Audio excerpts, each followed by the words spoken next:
Okay, hi everyone. Having a good time? Yeah? Okay, warmly welcome to this conference second and today's last keynote session.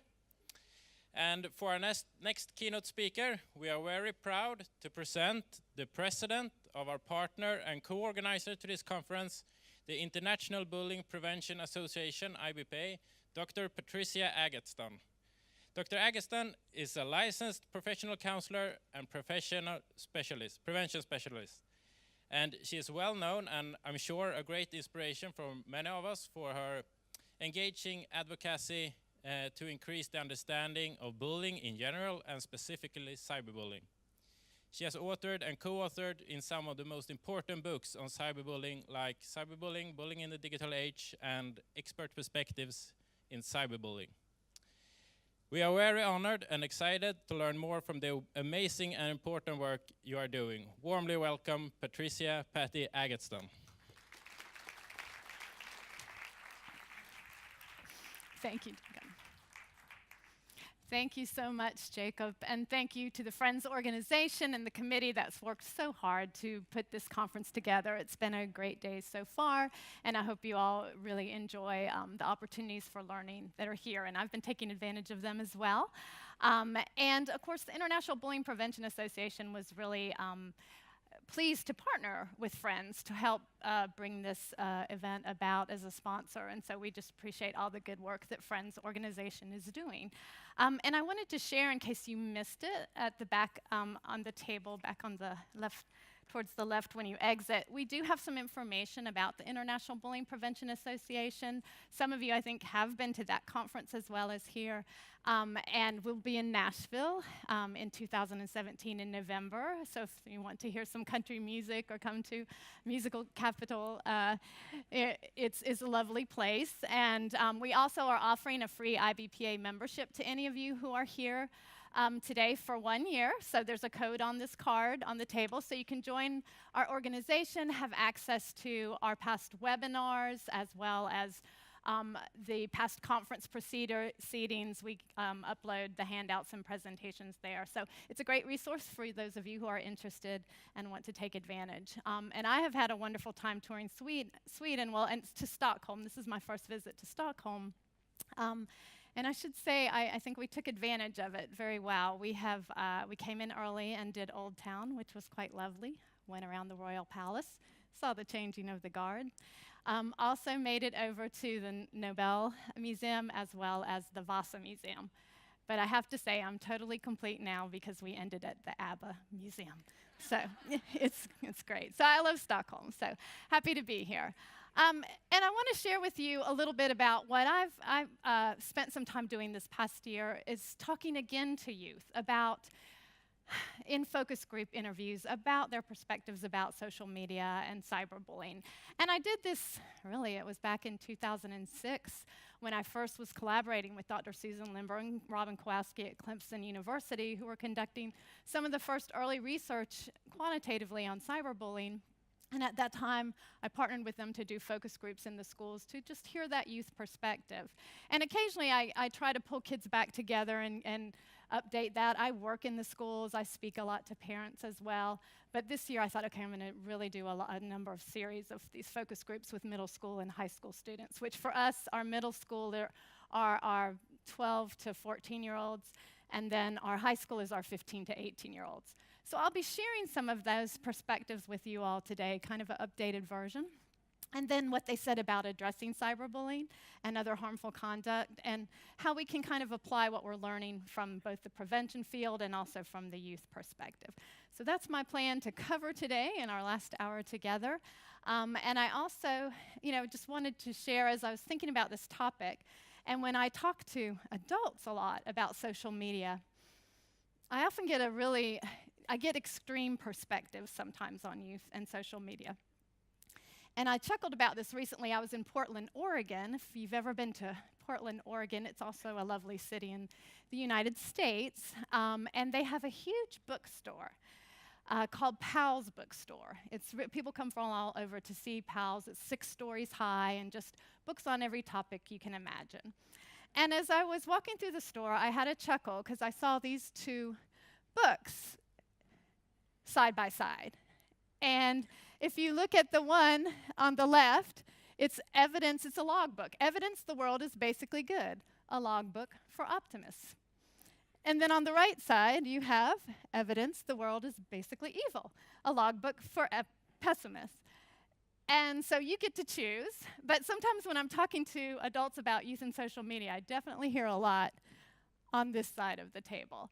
In fact, I was just in a high school recently where one of the counselors said, I'm convinced that social media is the work of the devil.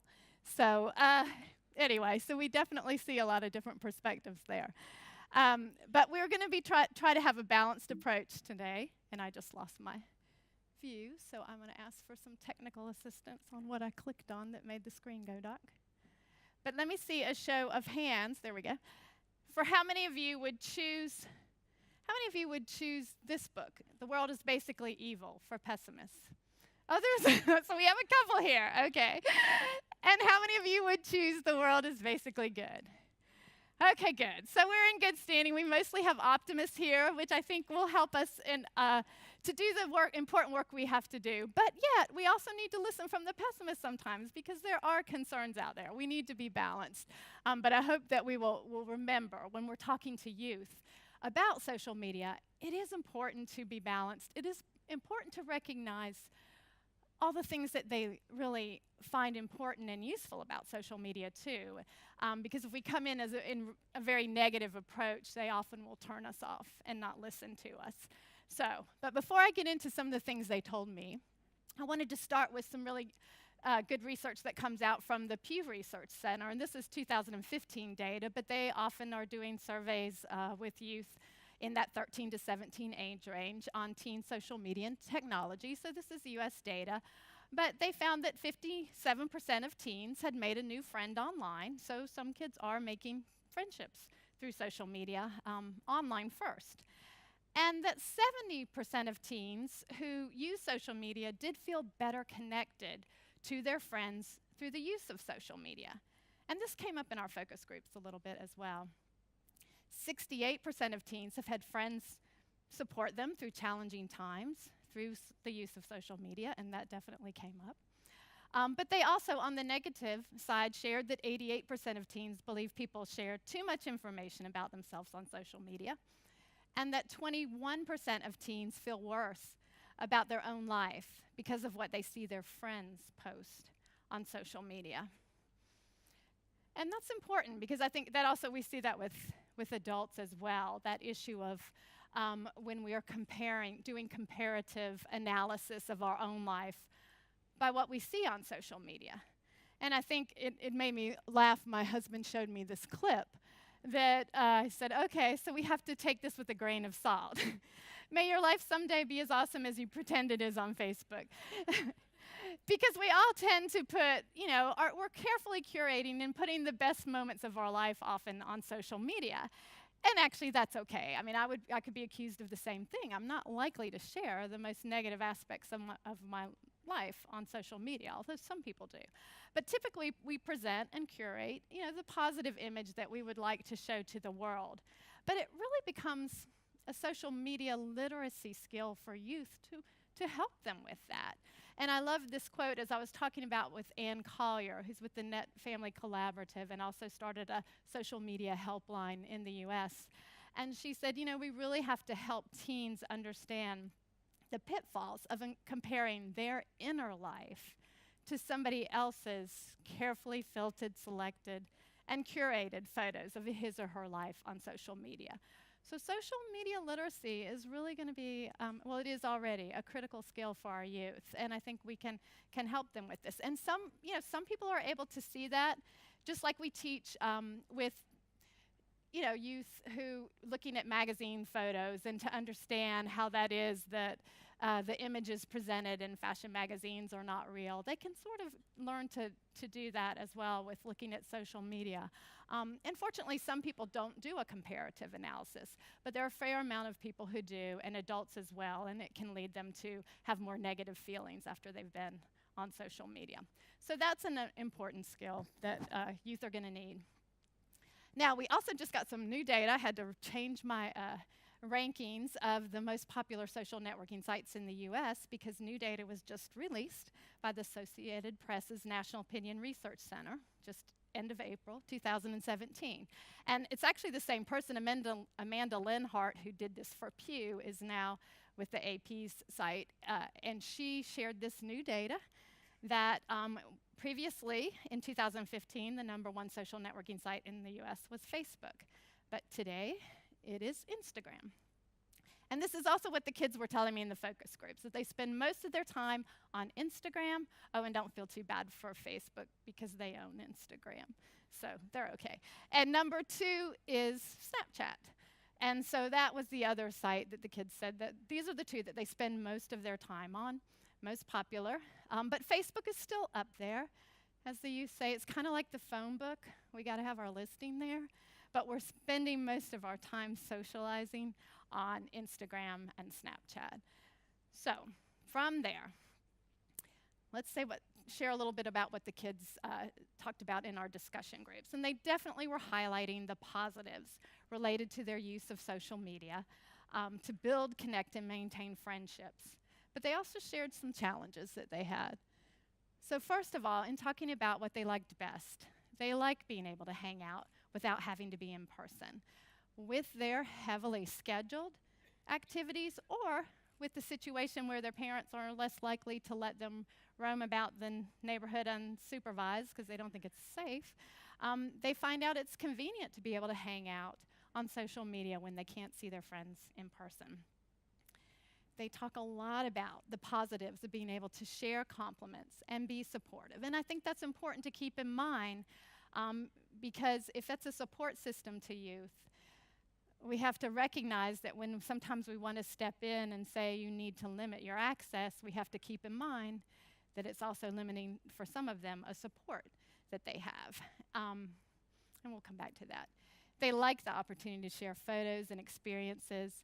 And I thought it was interesting, as one young man said, you actually can build your friendships by, when you meet in person, if you then exchange your social networking profiles, you can keep the connection going. So I don't have to wait till the next time I run into this person. I can start, connecting with them right away and seeing what we have in common. And so we deepen our friendship through social media, and then we see each other in person and we feel like we've been in more of a relationship. So that's very much a positive to the youth. Of course, there's the convenience of the communication factor, that you can reach someone even if you don't have their phone number, and that it's creative and fun. So those were a lot of the things that were shared as positives for the youth. But when we asked them, what do you like least? What's the worst thing about social media? Pretty much the majority of their responses did have to do with cyberbullying and online cruelty. So, of course, they see a lot of saying mean things online, or they call it hating on other people. They talked about the ugly lists that are created to make fun or belittle their peers. Exposed or hate pages on Instagram. Again, it might be an individual page targeting someone that's considered a hate page. The exposed page is something that they were sharing. I had to ask a little bit more about that. That we do have youth who curate some of the nude photos that are shared or sex, and they share them without permission. They will compile them and briefly out the people on Instagram through an anonymous profile, and they'll, for example, say the high school's name and call it an exposed page, put it up there, and then quickly take it back down, but it causes embarrassment and humiliation for the people who were outed on without their permission on that site. They use the term, I don't know if this translates well in other languages, but throwing shade or indirecting on Snapchat. So what they talk about is the very subtle ways that online cruelty can happen. On Snapchat, they're creating videos as well as sharing photos back and forth. And so they said, if you're upset with somebody or you don't like somebody, you might create a story where you say, I just hate people who, and you describe everything about this person that you hate, but you never really say his or her name. But all the peers who are watching the video know exactly who you are talking about. So it's a sophisticated way to engage in some cyberbullying of a peer. They talked about the middle school kids said there are a lot of group gossip chats that target a single person. And just sharing of screenshots or just sharing those private messages around capturing and sending them to other people to cause drama. And then they also talked about, and you think about a lot of these, they do have their origins in what we've seen in-person bullying for years. They said, you know, some kids like to gain popularity by trying to be funny and putting other people down. We've always seen that. Some of you probably remember people from your school who did that. And they said, so what they will do is they'll have, you know, they may have their regular Instagram account, but then they'll have a fake account that they call their Finsta. And their good friends know about that account. And what they'll do is take pictures and videos of other students from school and put them up on that account to make fun of them. So pictures that might be embarrassing, or video them down the hall and write mean comments about it and share it on the site. So those are some of the things that the kids are saying. And they don't, you know, most of them agree that they don't like it, but that it's a fairly common way that the bullying may occur, and the more subtle ways that they use social media to engage in bullying or online cruelty. But that was not the only negative. Again, the major area that they focused on was cyberbullying and online cruelty.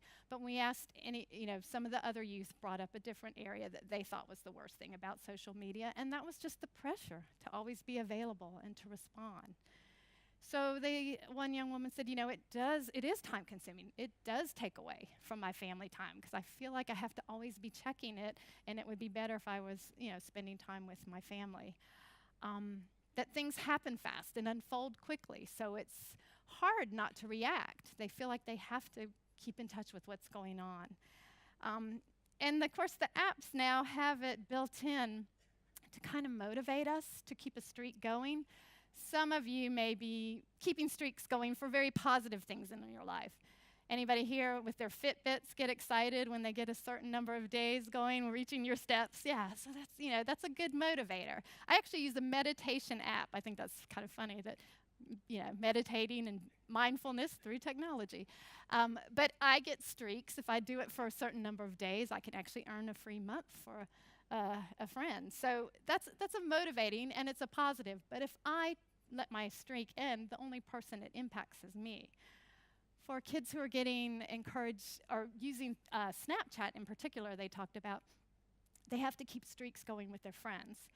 So we've had a story going back and forth for 10 days, and you have 24 hours to respond. Now we've got it going for 30 days. Now we got it going for 60 days. And the kids say, you know, I'm so tired and I don't want to have to respond. I want to go to bed, but I remember I have to respond to my friends or they will get mad at me if I don't respond, because I ended the streak. And this was a significant area of stress for some of these youth. And in fact, one of the young ladies said, you know, actually being in a youth leadership group really helped me.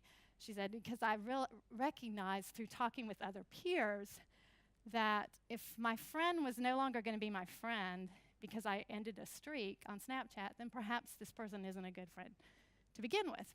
But those are kind of the new areas that kids are having to manage and balance that we haven't thought about as much with the pressure that can add to their life. And yet the same girl said, so I only keep one going now, and it's with my best friend, and we're over 300 days on Snapchat a year. So there you go. There's the pressure.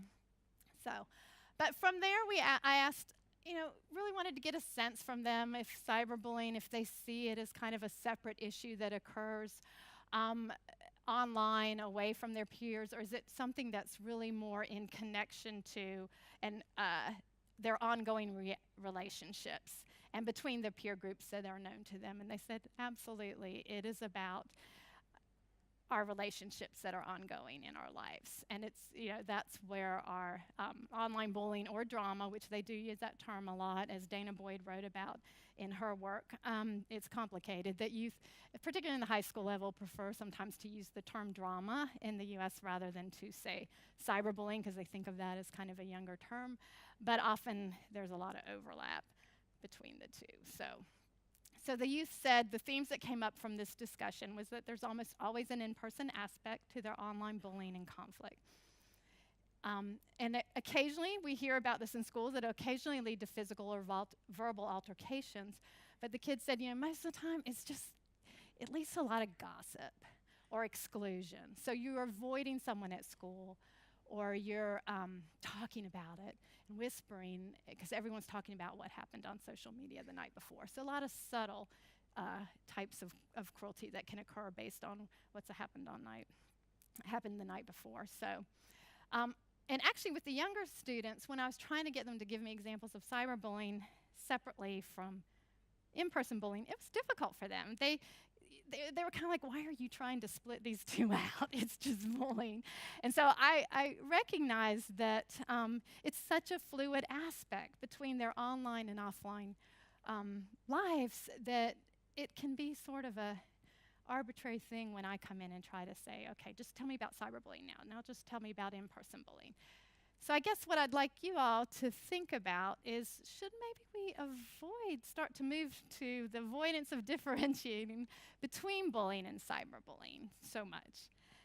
And in fact, another way to think about it is cyberbullying more of a location than a separate form of bullying? So turn to someone next to you right now and have a quick little conversation about this. Is cyberbullying more of a location, or is it really a separate, distinct form of bullying? You have 2 minutes to talk about it.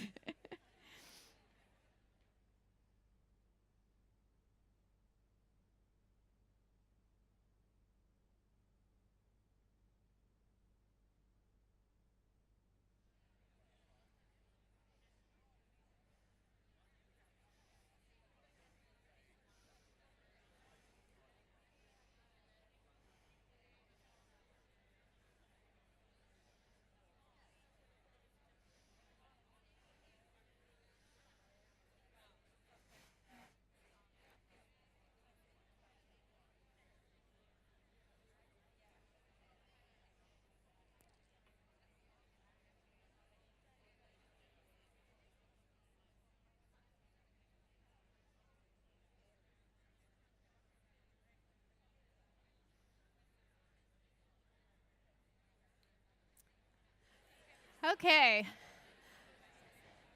I'm going to ask for a quick show of hands. And you can be undecided, too. How many think of it more as a location now? Cyberbullying is just location-based. Okay. I see Dorothy's hand going up there. And how many of you think of it as a totally separate form of bullying? Okay. And we'll come back to that. But it's just something to be, there's certainly a lot of conversations going on about this in the research field as well. And I just thought it was really fascinating to hear the youth perspective on that. Of course, I wanted to ask them about adults and get an update on how we're doing and what's appropriate.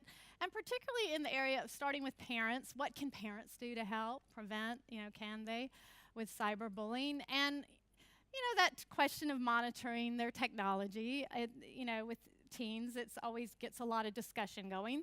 The younger youth were a little more open to it, the middle school students. They said, several of them said, yes, your parents should monitor your accounts. They should do spot checks. They should check your phone occasionally. But, there was also some disagreement with some of the youth that, it's okay to listen supportively, but they shouldn't get involved. And their point there was that, the problem sometimes with parents monitoring it is they don't know the whole story, and they can be reactive and jump to conclusions. And they said, and they sure shouldn't rush up to the school with not out knowing the whole story, because they often make things worse. And so that was a theme that came up, the reactive nature sometimes of adults when we do monitor. So we have to think about that.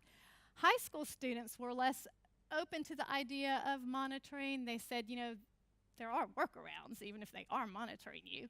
But I thought this was a thoughtful quote from one of the young ladies. She said, I don't think parents should do more than just have conversations with their kids.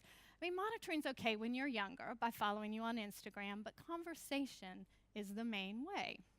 So they talked about keeping the communication lines open, but there were a couple who said, well, you do think more about what you're sharing if your parents are following you. So there's a little bit of, maybe digital civility that comes in there when you realize that there are other adults paying attention. So I would say that they're, again, they see perhaps the value of monitoring, particularly with younger youth, backing off in a developmentally appropriate way probably as kids get older, but that communication is key. And it's not just about, looking at what they're doing online, but having conversations about the appropriate behavior and being willing to listen and support when something goes wrong versus becoming very reactive and jumping to conclusions.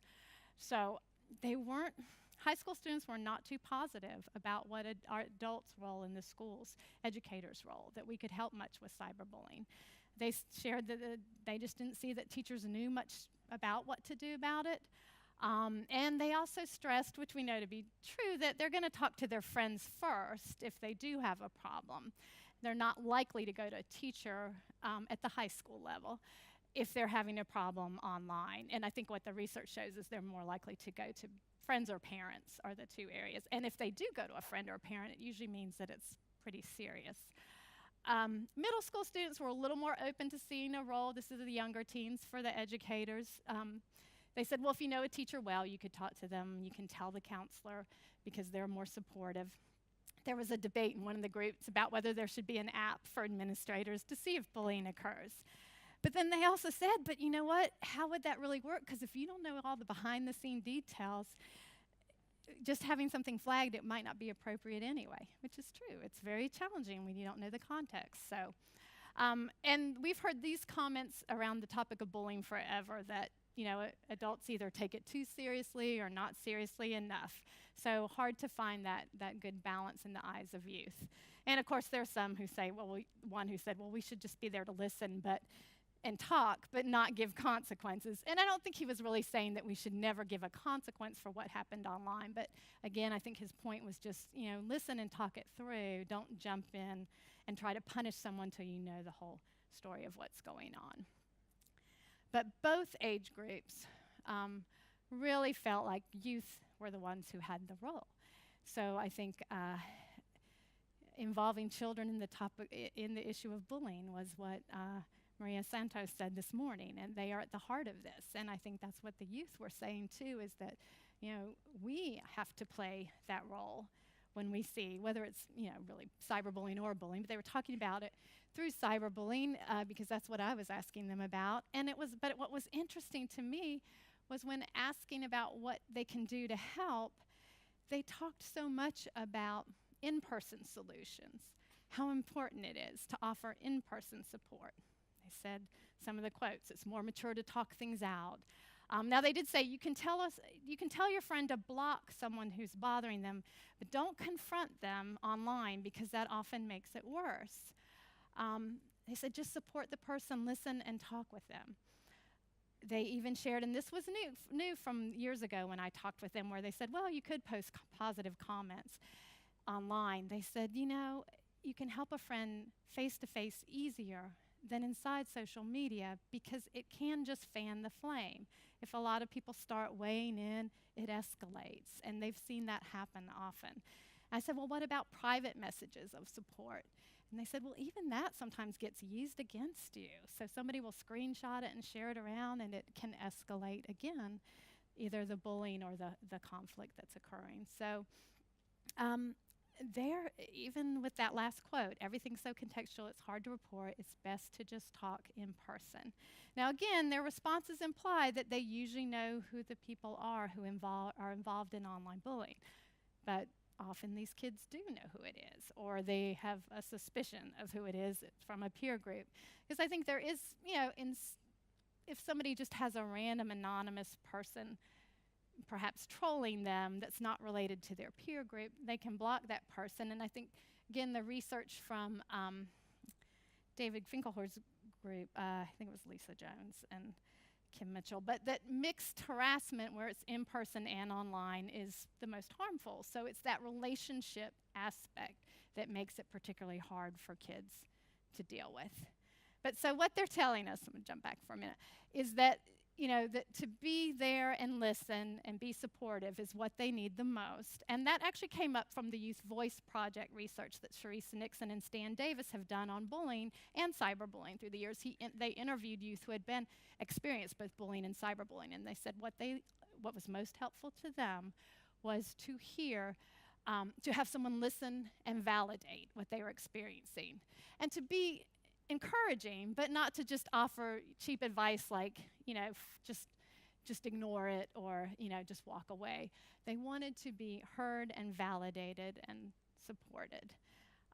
And that kind of communication sounds easy, but sometimes it's not. In fact, we know that, that some of us get challenged. We're told that we try too hard to fix things. So that's what this little clip has a little fun with. The difficulty of just listening and offering supportive communication without fixing. It's just, there's all this pressure, And sometimes it feels like it's right up on me, and I can just feel it, like literally feel it in my head, and it's relentless. And I don't know if it's gonna stop. I mean, that's the thing that scares me the most, is that I don't know if it's ever gonna stop. Yeah. Well, you do have a nail in your head. It is not about the nail. Are you sure? Because, I'll bet if we got that out of there... Stop trying to fix it. No, I'm not trying to fix it. I'm just pointing out that maybe the nail is causing... You always do this. You always try to fix things when what I really need is for you to just listen. Yeah, see, I don't think that is what you need. I think what you need is to get the nail See, out. you're not even listening now. Okay, fine. I will listen. Fine. It's just... Sometimes it's like there's this achy... I don't know what it is. And I'm not sleeping very well at all. And all my sweaters are snagged. All of them. Yeah, that sounds really hard. It is. Thank you. Ow! Oh, come on. Ow. If you would just... Don't... Try to see things my way. Okay, just a little afternoon humor for us. But, sometimes we really just have to listen and just be supportive. If you've ever been accused of jumping in and trying to fix and give advice, remember, it's not about the nail. Just listen. Be supportive. All right. So what are the kids telling us? How does this fit with what we know with program research that's going on right now? And I have had an opportunity working with Dr. Limber a little bit on a chapter where we're looking at some of the programs that are being done in the area of cyberbullying prevention, but also, I think important learning is that there are a number of universal bullying prevention programs that have research outcomes that indicate a reduction in cyberbullying as well as in-person bullying, despite their minimal or lack of components designed to specifically target cyberbullying. So the Kiva program in Finland. I know it's so wonderful to have these researchers here and that will be sharing it. This social competence program in Austria. I know Dorothy's got that research on the second step violence prevention program that showed reductions in cyberbullying and online harassment. So there's obviously some overlap with the indicators. And there have been a few cyberbullying prevention programs that also have research outcomes that indicate a reduction in traditional bullying, such as the Media Heroes program in Germany, the longer version.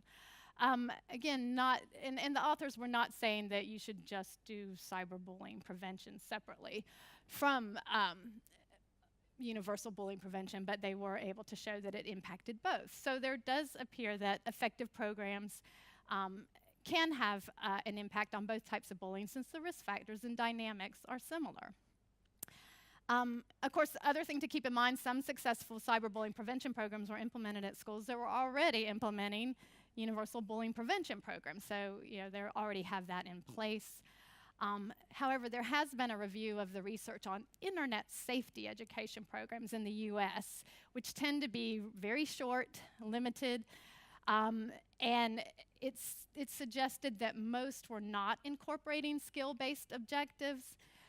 They did not have adequate dosage and practice opportunities, and the authors really questioned treating cyberbullying as a standalone issue. So sharing that, again, as the kids were talking about the overlap, the fluidity between bullying, why would we just try to address cyberbullying as just some separate internet safety education issue, because it really has to do with their relationships. So there have also been some studies that have focused on both in-person bullying as well as cyberbullying, such as the Cyber Program 2.0 in Spain, the No-Track program in Italy, and they showed that they were able to have significant decreases in both bullying and cyberbullying victimization and perpetration. And these researchers noted that the most promising approach appears to be one that focuses on both in-person and online bullying.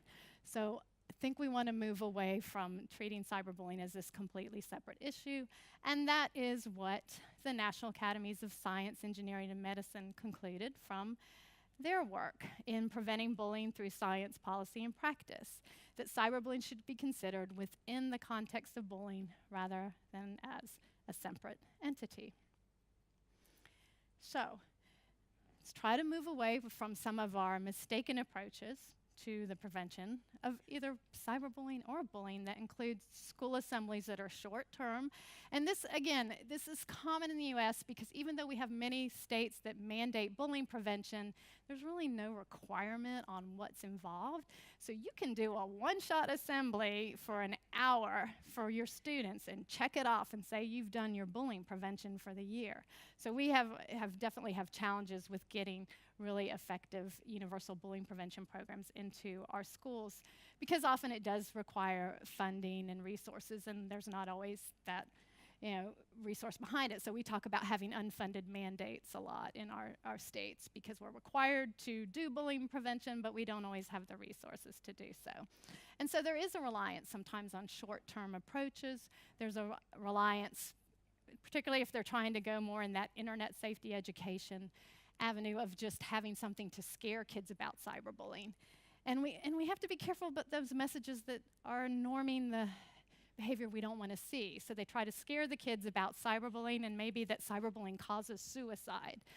And I know that as adults we need to be aware that cyberbullying and bullying are risk factors, certainly, for suicide. But if we have a limited amount of time with kids, we don't want the focus of our assembly to be that bullying and cyberbullying causes suicide. So don't do it. See you guys next year. I mean, that's not a great message to be giving our kids. So, and of course, assuming that bullying and cyberbullying are separate and exclusive issues. So, we also have some mistaken approaches to addressing bullying and cyberbullying, the challenge of a zero-tolerance approach, which it does happen far too often for us again in the States, because when we want to be tough on bullying and cyberbullying, what we often end up with are state mandates that kids will be suspended or expelled. And then we have a challenge because we're pushing kids out of school. And while, yes, we are concerned, absolutely, for the kids who are being targeted by bullying, we have to have some concern for the kids who are engaging in this behavior. They have issues and challenges, and we need to try to redirect them.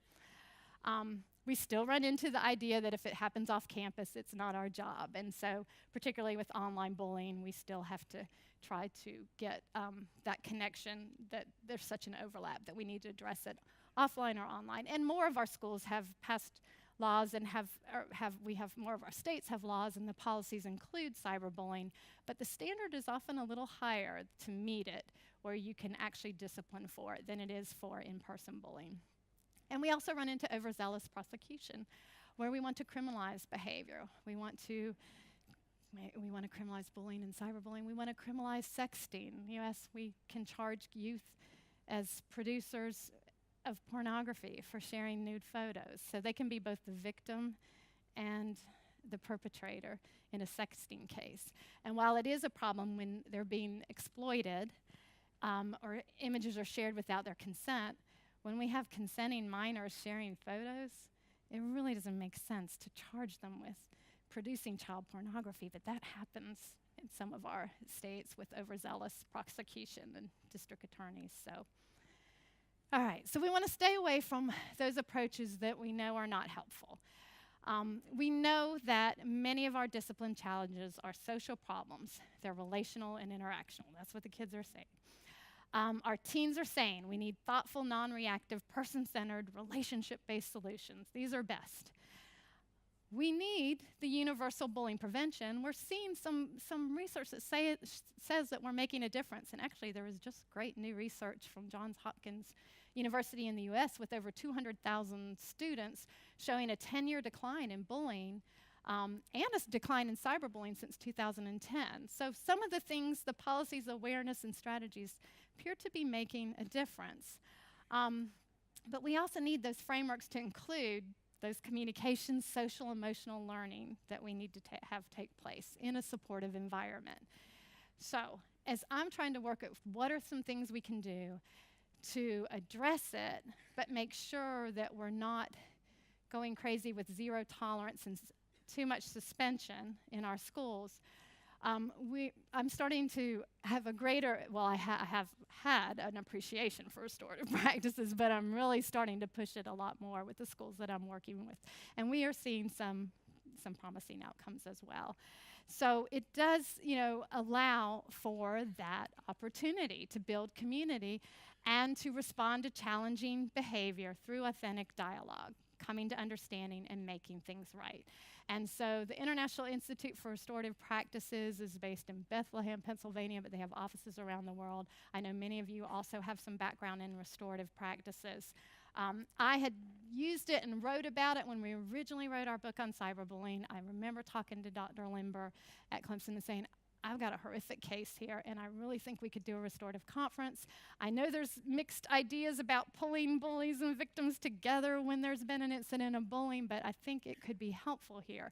And I explained it, and she said, no, I think it might work, and I had interested parents that wanted to address it, wanted the other side to understand how they felt, and they didn't want to go the criminal route, which was a good thing.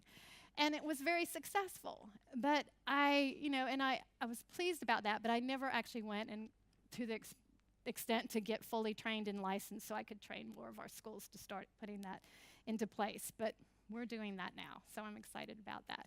And in fairness to the International Institute for Restorative Practices, have to show it is a full framework. It's not just the conferencing and the back end when there's been a problem, but that there's also that social emotional learning that includes affective statements, so the kids learn the language of feelings, affect regulation. The teachers are trained in how to ask affective questions to solve problems.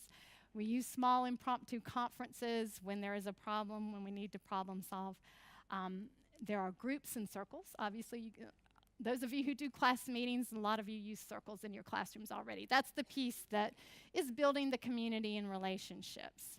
And a lot of social emotional learning takes place in our groups and circles as well. So however that fits for you, but there's definitely ways to build community through the use of circles, as well as problem solve. And then the formal conference can be one of those tools to help address when bullying or cyberbullying happens, when it's done well, and it meets certain criteria. So it's not for all situations, but what the research is suggesting that 2/3 of the victims who participate in family conferencing report a greater sense of security and feelings of closure after conferencing. They report less fear and anger and more sympathy for offenders. That's just restorative conferencing in general. Family conferencing has provided positive outcomes for victims in other forms of crime, but we need to see, will that transfer to cyberbullying situations? And we're seeing, as I did with that many years ago, that, yeah, it can work in certain situations. So, and especially as we are looking to try to reduce our suspension, or with what we call our frequent flyers. So they've been suspended and it comes back up again. So again, we have kids who get consequences for bullying, and we'd like to think that's the end of it. And sometimes it puts out that immediate fire, but as Lee Rush says, there's often, who's with the IIRP, there's often a lot of little embers still around there, and it can flare back up. And that's what I see as restorative conferencing as a tool that really can help with that, both putting out the fire and the embers. Used it this past year, a 5th grade girl targeting another peer. I know she's only 11, she shouldn't be on Instagram anyway, but she is. And her friend, the peer in her class, her mother had died. And so she was cyberbullying her about the death of her mother. Pretty painful. So we did do a conference about that. And the girl who was targeted and the father came, as well as the mother of the girl who was engaging in it. It was pretty powerful. And what the middle school counselor and assistant principal shared, And they were able to sit in the circle to talk about how it impacted them as well. As the middle school counselor said, you know, I had just done some of our lessons on cyberbullying. And then I find out that this has occurred. You know, that impacts me too. So they get to hear from all the different people that it's impacted. And the counselor shared with me later, it was very transformative. The girl who engaged in the behavior has totally changed and become more of a peer leader in her class. And this was over a year ago, and her behavior had changed dramatically after that. Had a situation with two 13-year-old boys where one assaulted the other because of a photo on his cell phone of his girlfriend. It wasn't a nude photo, but he took the picture of his girlfriend and was showing it to other people, and it caused an issue. Peers were weighing in, telling him he should beat up the other boy. And anyway, so he assaulted him. And again, the conference, what was kind of cool about that one is when we're looking at trying to intervene at different levels, both these boys had single moms who came to the conference. The middle school and the AP assistant principal were both males. So the single moms were so appreciative to be in this conference and have adult males in the conference with their sons talking to them about their behavior. And then one of the things that they agreed on as an outcome was that, you know, if something like this comes up again and you feel violated, or your friends are urging you on to do something that's not right, come talk to us. We're here for you. We will listen. So they were building a new relationship connection. And the moms at the end were exchanging phone numbers with each other, you know, that they were so happy to now have more of a support system at their school. And as mentioned, have done it with high school girls setting up a threatening hate site, targeting another peer online. And in all these cases, we didn't have any recidivism, at least for the past year and a half. And both the victims, the offenders, and the supporters all reported that they were satisfied with the outcome. Just so those of you who aren't, if you're not familiar with restorative conferencing, that these are the types of questions that you ask an offender. You know, what happened? What were you thinking at the time? What have you thought about since the incident? I saw in the clip, you know, that was shown this morning in the opening keynote, there was a young man saying if the kids really understood how their behavior affected someone else, then maybe they'd have some empathy. And again, it's not going to work in all cases, but this is an opportunity for them to hear how their behavior affected others. They share what they think. They think their actions, you know, how they impacted others and how they were affected, but then they really get to hear it too. The youth gets a voice who was impacted to share how it affected them, and their supporters get to share how it impacted them. And then the supporters of the offender share, because that's hard on them to have to find out that their child did something wrong or was bullying or cyberbullying. So it can be a really powerful experience if it's done well. And then they obviously move towards a resolution agreement that can involve restitution and counseling.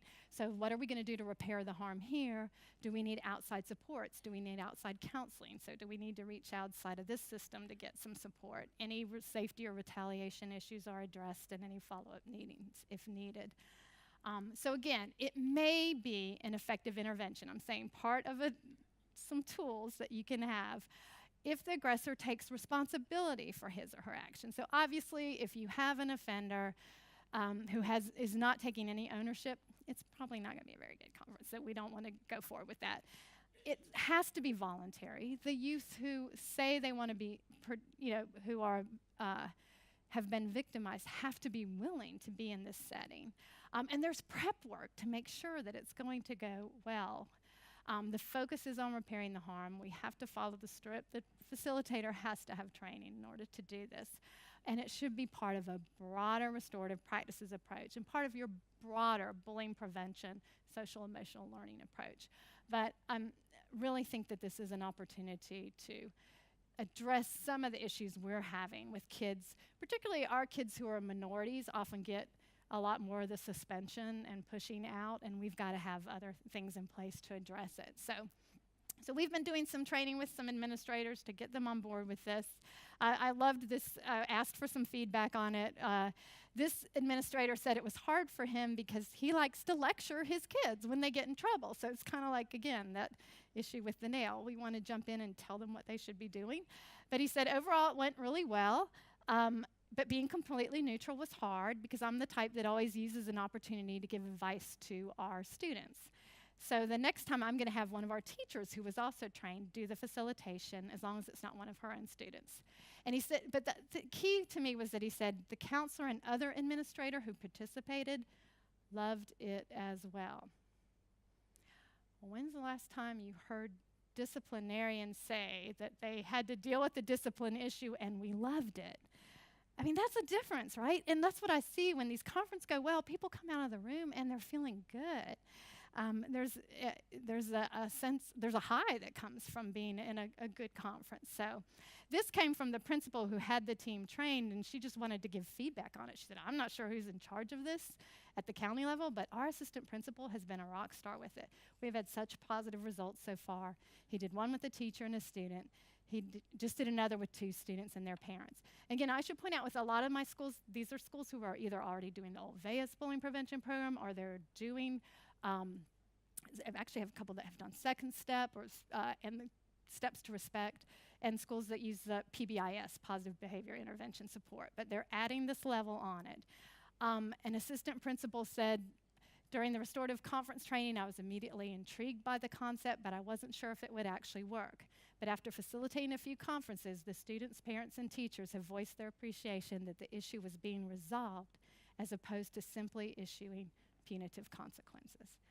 Well, that is huge. That's the finally. We want to get it resolved. And this one was rather humorous because this was from a parent who was really angry. And her child had been victimized, and she was not happy with how the school was handling it, and she kept pushing for more. And so there had been quite a chain of emails to the principal, and then the assistant principal said, I'm going to do a conference on this one, and he got the parties involved too. Well, they agreed, so obviously he couldn't do it if they didn't. But her email back to the principal, I am so satisfied. The restorative conference was very much so needed. It's her language. I sense in my spirit a domino effect will spring forth from this. I see other schools getting involved. This will be epic. Yes, the orchestration was outstanding. And what the administrator shared was at the end of that conference, the moms hugged each other. The girls hugged each other. The moms hugged the opposite child of the other family when it all ended. So again, how often does that happen when we're trying to deal with discipline issues? So it's really nice to see when we really put a focus on relationships and bringing people back into community with each other. Takes time, takes extra work, but it can really make a difference. So I want to leave you with some quotes that I saw that kind of made me think about as we're addressing the issue of intervention in response to bullying and cyberbullying. That damaged children need people, not increasingly severe punishment. I do know that we need graduated consequences, and we have to have that there. But if we're just about punishment and pushing out, that's not the solution. Punishment's not the answer. Punishment is easy. It's lazy. It's easy to suspend people. That's easy. Redemption is hard. Having people actually repair the harm they've done and come back into community with others, that makes you work. So it's not an easy, just bleeding heart response. And then finally, this quote that power is of 2 kinds. One is obtained by the fear of punishment, and the other by acts of love. Power based on love is 1,000 times more effective and permanent than the one derived from fear of punishment. Mahatma Gandhi. So I'll leave you with that to think about, the importance of our relationships based on love. Keeping in mind that in order to restore and repair a relationship, we must first have a relationship. So I encourage you all to go forth over the next few days and learn as much as you can about building relationships and community in your schools, and make a lot of good relationships here with the wonderful people at the World Anti-Bullying Forum. Thank you all for your time.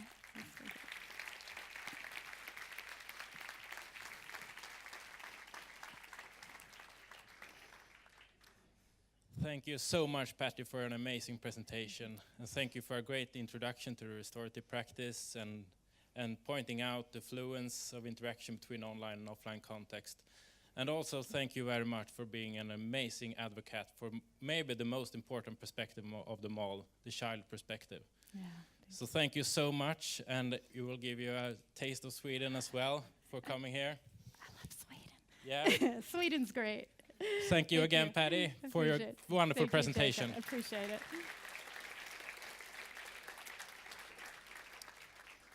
And some practical information. Tomorrow we will start at a different venue at the IMAX studio in Mall of Scandinavia, and we will start at 8:45. And if you have registered today, you don't need to register tomorrow. And we will start at 8:45 with an opening ceremony with their Royal Highnesses Prince Carl Philip and Princess Sofia. And after that, there will be a keynote presentation by Donna Cross. So see you again tomorrow, and thank you so much for today. Are you with me? Are you with me?